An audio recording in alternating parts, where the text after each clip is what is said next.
The main thing that we're doing in Ishinomaki right now is mudding out houses and helping people clean up their properties. And there's still a lot of that left to do. I couldn't have believed that when we started doing that in April, but there's still a lot of work left to be done. So we go in and remove the walls and clean inside the walls, take out all of the muck that's gotten inside the wallboard. Then we remove the floors and clean out the muck and sludge that's underneath the floors down in the crawl space.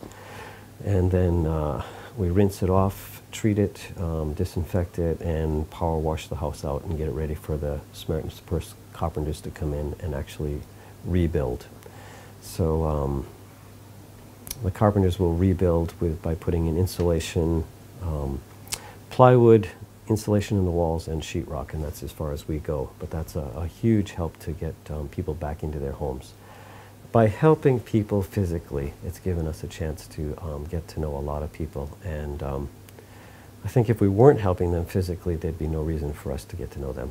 So we've made many, many friends in the Ishinomaki, in the Shintate and Urayashiki area, and also now we've spread even further. So we're probably running close to a 4-kilometer stretch of people, houses that we're helping. All of these houses actually, at this point, we're almost 9 months into it and we're still mudding out houses, and we still have people waiting or asking us for help, which to me is just unbelievable. But unless you get the walls opened and you get the floors opened up, even then, now at this point, most of the houses have mold.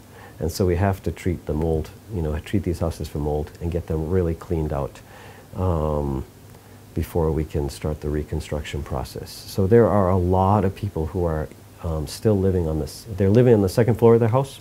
They have no kitchen. The first floor is completely destroyed.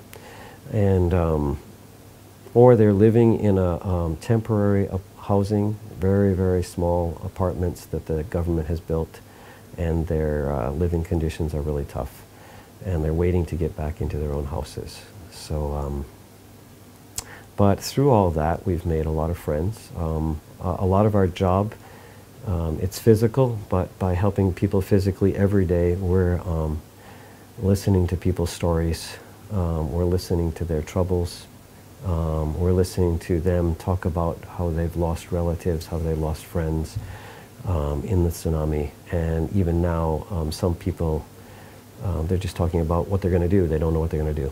So every day, there are opportunities to listen to people and pray with people. So we just tell volunteers that come, if somebody wants to talk, drop your tools and listen. Because a lot what we're doing is heart care for people as we help them in their homes, and we're making friends with them, long-term friendships. So we've got a lot of friends in the neighborhood. And before the earthquake, tsunami, you could never have imagined these kind of open doors or this kind of thing happening.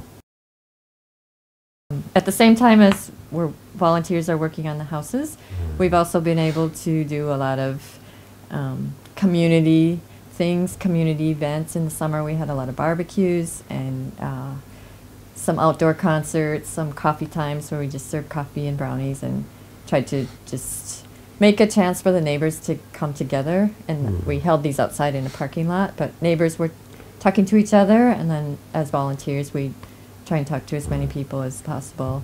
And this was also a way we could find out what people needed and sometimes find more people who needed help.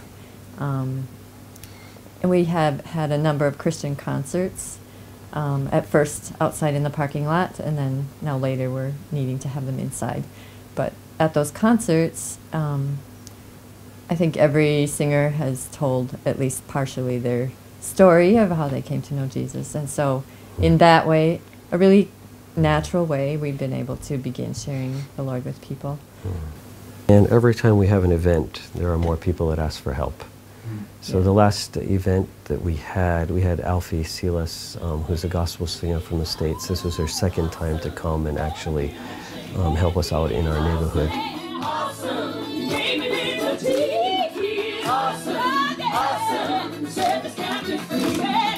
Awesome, awesome, wipe my tears away. He is awesome, awesome.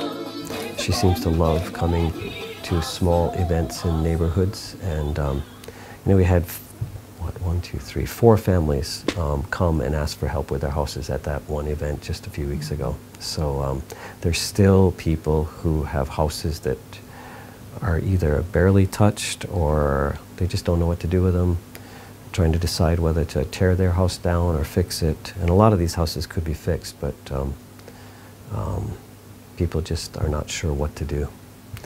So while my husband's working on the construction areas, sometimes I have taken someone with me and we've just gone around the neighborhood with baked goods and tea or coffee and talk to whoever's out in the yard, offer them a brownie or a cookie and just sit and talk to them. And this is really unusual for Japan. It doesn't generally happen that you just walk up to someone cold and ask them how they're doing and they start to tell you all their difficult situations. But we found that people really brighten up just to get a homemade cookie or a homemade piece of cake, and people start to look forward to that, and when they see you coming, it's like, oh, something good is gonna...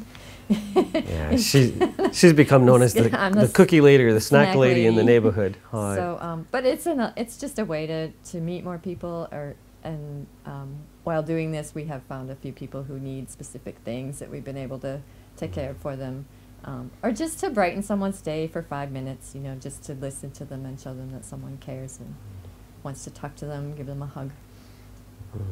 It's like when people... I think people really want to tell their story still, and they still really want to talk about what happened, but you can't do that to your next door neighbor. They've heard too much, and and you're not going to do that. But when volunteers come, they have another chance to tell their story all over again, and it's really, I think, healing for them to be able to talk about and verbalize what's going on and what's going on right now, because it's not over by any means. We're 9 months in, but people's lives are not normal. And they won't be normal for a long time. So, and also I think we've seen, for example, last Thursday we got to the job site, 2 Japanese volunteers and myself, Yoshi and Akio, and these guys come every Thursday, volunteer faithfully. And Takahashi-san, just started to pour her heart out to us about her situation. And then, Akio prayed for her. And just, she was so thankful. She stood there in tears talking to us for about 15 minutes before we started working. But then he just said, "Can I pray for you?" And she, we took her hands and prayed for her, And that day, that kind of thing happened all day. It was just a wild day. But most days we begin on the job by praying, and then we end the day by praying, and often neighbors will come and gather with us, and as we pray, and they just, even though they're not Christians, I think they think it can't hurt, but they're actually wanting us to pray for them. So it's been kind of amazing. Things that wouldn't happen, today you came with us and we found out that all of a sudden we could possibly have a home concert. We have a friend who sings, and she's really talented. And so we asked Katahira-san, her house is in the process, it's just plywood down. Carpenters are working on it. Our carpenters are working on it. And we said, would you like to have a home Christmas concert Saturday afternoon in your house? And I can't imagine before this asking somebody about this on Thursday, because the opportunity arose, and them getting all excited and saying, "Yeah, I'd really like that," and running off and gathering neighbors, telling neighbors, "Come to my house at 4 o'clock on Saturday, because we're going to have a Christmas concert in our house." Japanese just don't usually open up their homes that way. So it's just been amazing to us, the opportunities. And a lot of times these small gatherings are really times when I think people's hearts are touched. So I think a lot of good conversation goes on during lunchtime and tea time also. Volunteers sometimes eat lunch with the people they're working on their houses with, and or have tea together, and a lot of good sharing goes on during those times. You know, just thinking about things to pray about, one thing would be we need a place. We need a house for ministry, and we've tried, and we're still in the process because it's become cold, and we met outside, and God gave us good weather for every event we had this summer. It was amazing, but we really would like to have a place where people can come, kind of like a community house, where people can come and relax. They can have a cup of coffee or a cup of tea. We can have volunteers there to listen to them. We'd like to have a local newspaper there, because that's where the announcements are made about all of the different things that are happening to their properties. And some people can't actually, they don't take the local newspaper right now because it's just an added expense. But you know, we'd like to have Christian literature there, place for people to come. And we're just praying that, you know, God would provide. So that's one thing, specific thing people could pray for. We still need volunteers, still need skilled people, skilled carpenters. Could volunteer through Samaritan's Purse especially, but you could contact us too. And that, we need people who can come and do physical work still, to help mud out houses. And a lot of needs we just don't know. We just think we're going to still need volunteers, but a lot of those things, boy, it's just, you talk to anybody and it's just hard to know exactly what they are. But people still need help, and volunteers allow us to help people, to meet those people, and we're here hopefully long term and can follow up, and it just opens doors for us. People can give. There's many different ways to give financially still. I think a lot of that's probably stopped because people don't know the needs, but there are long-term needs. And so whether it's through your local church, or to our mission, or to the mission that you have in Japan, or through Samaritan's Purse directly, or other ways, there are, I think there's still a lot of financial needs. We are extremely thankful for all the volunteers who have come, for people who have given to help make it even possible for us just to go back and forth from Sendai to Ishinomaki every day. Eventually we hope to actually move to Ishinomaki and live there. Family-wise right now it's not possible till probably sometime next year, but just the Japanese people too are so thankful. There's a new video on the internet you could watch that's just people are giving thanks for the volunteers. And it's made a difference, and it's opened doors for the Christians who are here and the churches that are here, and for the gospel. And you know, we don't know what's going to happen, but God has done so many miracles and has worked in such ways through this horrible devastation. It's kind of hard to